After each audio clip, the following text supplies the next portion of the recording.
आज हमारे साथ हैं पंकज गुप्ता जी, कार्यक्रम प्रतिभा के सम्मान में। हम उनके बारे में थोड़ा सा ये बताना चाहते हैं कि पंकज गुप्ता जी के बारे में जितना बताया काफ़ी कम है, क्योंकि उन्होंने उन बच्चों को प्रतिभा दी है, उन बच्चों को वहाँ तक पहुँचा है जहाँ तक उनको उम्मीद भी नहीं थी।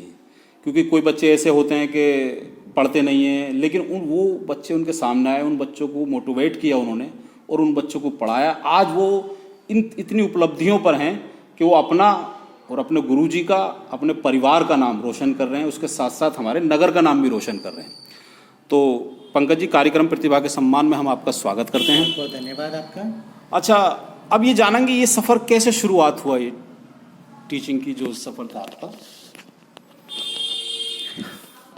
या देवी सर्वभूतेषु विद्यारूपेण संस्थितां नमस्तस्यै नमस्तस्यै नमस्तस्यै नमो नमः।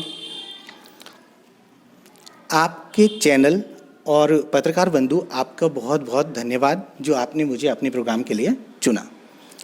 धन्यवाद ही नहीं बल्कि आभार, आपने मुझे इस लायक समझा, बहुत बहुत धन्यवाद। एक मैं MCA और MTech इंजीनियर हूँ, बट कुछ ऐसी परिस्थितियाँ थी जिनकी वजह से मैंने अपने करियर को एक टीचिंग के रूप में चुना।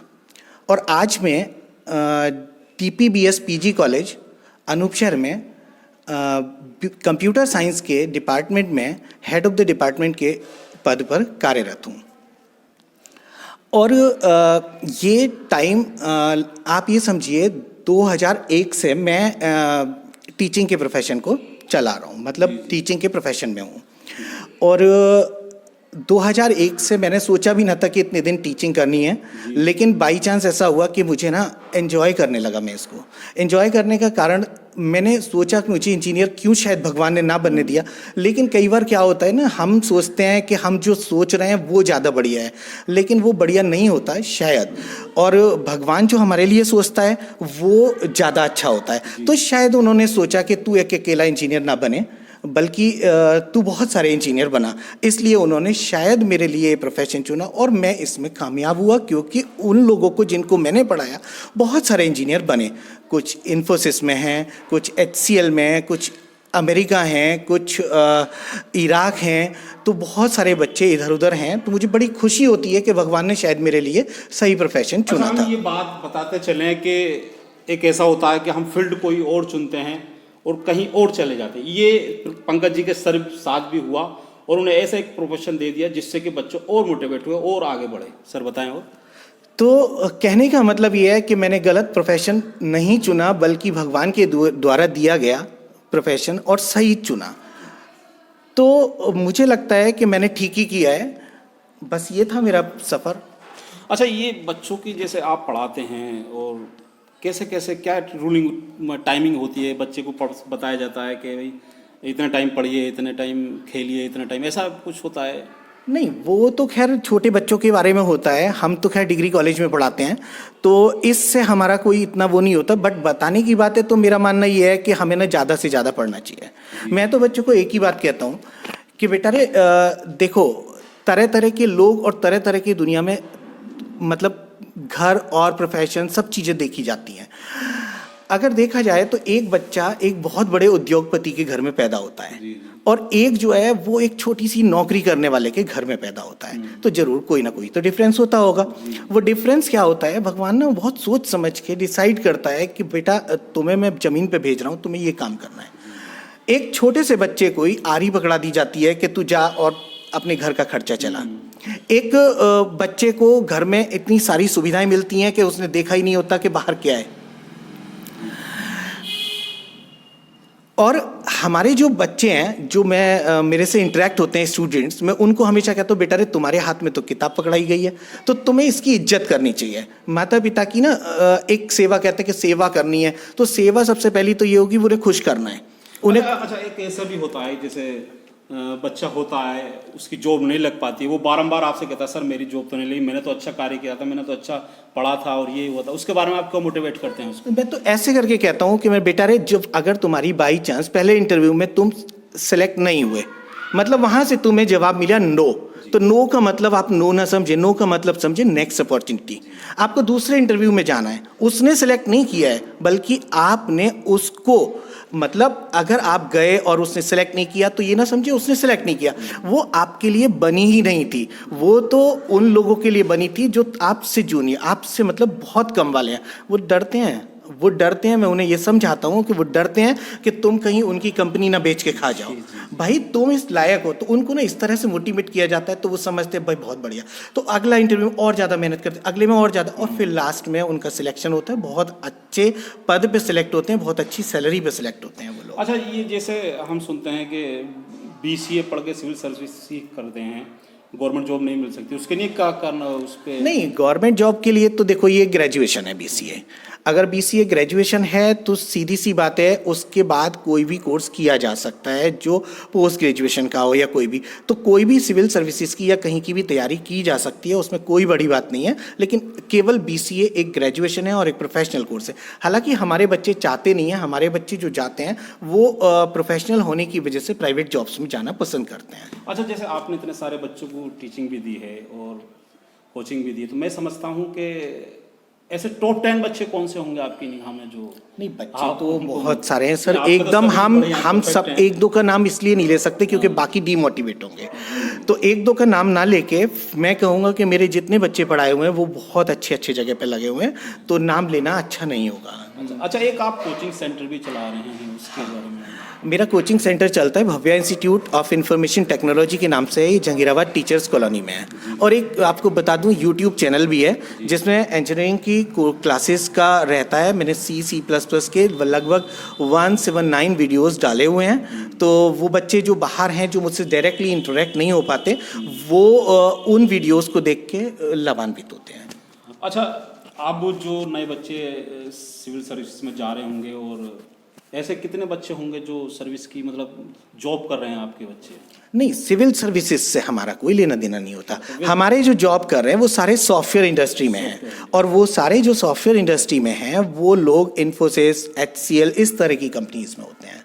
अच्छा, अब क्या उन बच्चों को माइक्रोसॉफ्ट संदेश देंगे, जो आपके बच्चों को, जो आप क्या संदेश देंगे जो बच्चे पढ़ रहे हैं, आपसे कोचिंग ले रहे हैं, उनको क्या आगे के लिए ग्रोथ करेंगे इन बच्चों? देखो, हालांकि मैं तो ये कहता हूँ, हालांकि मैं ये कहता हूँ कि जो बच्चे मुझसे डायरेक्टली इंटरेक्ट होते हैं मैं उन्हें तो समझाता ही हूँ, आपके चैनल के माध्यम से जो इंटरेक्ट नहीं हो पा रहे हैं उन्हें भी समझाने की कोशिश करता हूँ। तो मेरा जो संदेश है वो ये है कि एक आपने नाम सुना होगा APJ अब्दुल कलाम, जो हमारे प्रेसिडेंट ऑफ इंडिया रहे हैं, और इवन वो मिसाइल मैन के नाम से भी जाने जाते हैं। वो मेरे बहुत ज़्यादा इंस्पायरर हैं साहब। मैं तो यूँ समझ लो कि उनके एक एक लाइन को याद रखता हूँ। जैसे कि उन्होंने एक बार कहा है कि बेटा, अगर सूर्य की तरह चमकना चाहते हो तो सूर्य की तरह जलना सीखो। तो देखो, जलने का मतलब ये नहीं कि साहब अपने आप में पेट्रोल छिड़को और आग लगा लो। जलने का मतलब है कि आप अपने आप को जितना ज़्यादा मेहनत में डाल देंगे आप उतने ज़्यादा सक्सेसफुल बनेंगे। अब देखो, सक्सेसफुल बनने की बात मैं यहाँ पे जोड़ता हूँ अपनी कुछ लाइन। जैसे मैं ये कहता हूँ कि बेटा रे, इतनी मेहनत एक बंद कमरे के अंदर कर डालो कि तुम्हें बताने की जरूरत ना पड़े, तुम्हारे पिता को बताने की जरूरत ना पड़े, बल्कि दीवार तोड़ तोड़ कर वो सफलता निकल के आए। बच्चे मेरी बात को समझते हैं। अब वैसे कभी कभी देखा जाता है, जब बात स्टूडेंट की आई है तो देखा जाता है कि घर पे ना पेरेंट्स जो होते हैं वो अपने बच्चों को कहते हैं, बेटा रे अच्छे पढ़ लो तो अच्छी नौकरी लग जाएगी, अच्छी नौकरी लग जाएगी, 2 बच्चे हो जाएंगे, घर बन जाएगा, सैलरी मिल जाएगी। ये लाइफ मेरे हिसाब से तो नहीं है। फिर मैं ये पूछता हूँ कि वो लोग कौन होते हैं जो कैलेंडर में छपते हैं? जैसे मैंने अभी कलाम साहब का नाम लिया, कलाम साहब उनके कोई बच्चे थोड़ी हैं, फिर भी यार वो उनके जब वो उनकी डेथ हुई तो कितना लाख लोग आदमी उनके साथ था। हम अपने बेटों को देखते हैं कि मेरा बेटा होगा तभी मेरी चिता को आग देगा। ये हमारी सोच बिल्कुल गलत है। देखो, एजुकेशन का मतलब सिर्फ यहाँ पे किस पे फोकस किया गया? जॉब यानी कि नौकरी। यार, एजुकेशन का मतलब नौकरी थोड़ी है। एजुकेशन का मतलब अगर नौकरी रह जाएगा तो हमारे देश में सारे नौकर पैदा होंगे, मालिक तो कोई होगा ही नहीं। लेकिन मालिक बनाने के लिए जैसे मोदी जी हमारे कर रहे हैं कि साहब अपने अपने उद्योग लगाएं, हमारे देश का पैसा हमारे देश में घूमे, हमारा देश खुशहाल हो। मेरा भी एक ये कहना है कि हर बच्चा पढ़ने के बाद अपने पैशन के साथ पढ़े और पढ़ने के बाद अपने पैशन को अपना करियर बनाए। जब वो करियर बनाएगा तो सीधी सी बात है कि वो पैसा यहीं का यहीं घूमेगा और वो अल्टीमेटली उसके लिए भी अवेलेबल होगा। भाई ये नहीं कि साहब वो अमेरिका जाए और तब जाके पैसा कमाए, यहाँ क्यों नहीं, यहीं पे अपने पैशन को बनाए। अच्छा, एक हम ये सुना है जैसे नए जनरेशन चेंज हुई है, हम ये लोगों से जानते हैं, बच्चों से भी, कि जैसे पहले हमारे पेरेंट्स हुआ करते थे कि बेटा जल्दी सुबह उठो और पढ़ाई करो, अच्छा जहन होगा, अच्छी पढ़ाई होगी। अच्छा, आप रात में भी, हमने सुना रात में भी पढ़ सकते हैं, रात में भी याद हो सकता है, ऐसा भी कुछ होता है आज जैसे? बहुत अच्छी बात है आपकी, लेकिन मैं एक बात कहूँगा, मैं अपने बच्चों से जो मुझसे डायरेक्टली इंटरेक्ट होते हैं, मैं हमेशा एक बात कहता हूँ, बेहतर रात में कभी मत पढ़ो। उसका एक लॉजिक है, आपने पूरे दिन काम किया, मेहनत करी, पढ़ाई करी, उसके बाद आप रात में लगे थके हुए, आप 1 घंटे की पढ़ाई 4 घंटे में करेंगे? बिल्कुल नहीं करें। रात को आप अपने टाइम से 10 बजे सो जाएं और सोने के बाद सुबह 3 बजे उठें, 4 बजे उठें, जैसी जिसकी श्रद्धा उठें और उठने के बाद पढ़ें। देखना, मेरी गारंटी है, मेरा खुद का एक्सपीरियंस है, 1 घंटे में 3 घंटे की पढ़ाई होती है। 1 घंटे में 3 घंटे की मतलब हमने 2 घंटे बचाए और आराम से सोए भी। वैसे भी ऋषि मुनियों के काल से कहा गया है कि ब्रह्म मुहूर्त जो होता है वो हमारी पूजा का समय होता है, और ब्रह्म मुहूर्त रात नहीं होता, रात निशाचरों का टाइम होता है। सुबह सुबह जो टाइम होता है वो ब्रह्म मुहूर्त होता है, और अगर वो पूजा का टाइम है तो हमारी और हमारे बच्चों की पूजा तो पढ़ाई है साहब, और अगर वो पढ़ाई है तो उसको तो सुबह ही करना पड़ेगा। अच्छा, ये थे हमारे कार्यक्रम में पंकज सर ने आज हमें शिक्षा के बारे में बहुत सारी चीजें बताई। एक चीज और बताना चाहूंगा, अगर आप लोग रहे तो मैं जरूर, कोई नहीं, मैं ना थोड़ा सा पेरेंट्स पे आना चाहता हूँ जी, क्योंकि मैंने जब भी इंटरेक्ट होता हूँ तो पेरेंट्स की प्रॉब्लम मेरे सामने आती है। पेरेंट्स ना अपने बच्चों को अपना विजिटिंग कार्ड बनाते हैं। विजिटिंग कार्ड ना बनाएं आप। विजिटिंग कार्ड का मतलब मैं बिल्कुल साफ सुन, मेरे बच्चे ने कुछ किया, मैं उसको सब जगह हाईलाइट करता हूँ जिससे मुझे एक पॉपुलैरिटी मिले, बधाई मिले। यार बधाई, तुम अपनी तो बधाई देख रहे हो, लेकिन एक चीज भूल जाते हो, उस बच्चे का प्रेशर कितना बढ़ गया कि कल को अगर ये चीज नहीं हो पाई तो मैं कैसे, तो वो और ज्यादा, इतनी ज्यादा वो प्रेशराइज होके कहीं कुछ गलत ना कर बैठे। भाई उसको टेंशन हो जाए मेरे पापा का नाम खराब होगा, तो कहीं ऐसे ना हो कि कुछ और कर बैठे जो हम सोच एक्सपेक्ट भी नहीं करते। तो विजिटिंग कार्ड ना बनाए बिल्कुल।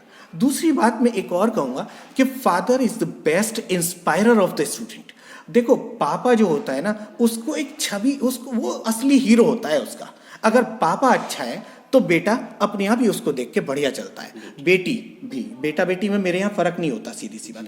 तो वो अल्टीमेटली वो इंस्पायरर होता है। ऐसे काम पिताजी करें, माताजी करें, जिससे कि वो बच्चे इंस्पायर हों और कुछ करें। उनको ना मोटिवेशनल स्टोरीज सुनाई जाए, उनको बताया जाए कि बेटा रे, अगर ऐसा बायोग्राफी पढ़ाई जाए, लेकिन उनको ना कभी भी कंपैरिजन ना करें पड़ोसी के बच्चों से कि साहब उसके बेटे ने ये कर दिया, उसके बेटे ने, बहुत होता है। अरे एक बार ऐसी मैंने केस सुना, साहब लड़की से कहा जा रहा था कि उसकी लड़की तो पराठा बना लेती है, तो पराठा भी बना लीजिए। यार पराठा बना, उस लड़की से मैंने पूछा बेटा तू पढ़ती कितना है? मैं तो टॉप करती। तो वो उसकी लड़की टॉप थोड़ी करती है जो पराठा बनाती है। तो दोनों में फर्क होता है। सबकी अपनी अपनी प्रतिभाएं हैं। तो मेरा कहना है पेरेंट्स के लिए, वो अपनी प्रतिभा, अपने बच्चों की प्रतिभाओं को देखकर उसके हिसाब से उनको आगे बढ़ाने की कोशिश करें। अच्छा, ये थे हमारे कार्यक्रम में पंकज सर जी ने आज बच्चों के बारे में बताया कैसे पढ़ना चाहिए और कैसे बच्चे आगे ग्रोथ करते हैं और कहाँ कहाँ पहुँच चुके हैं इनके बच्चे पढ़ाए हुए।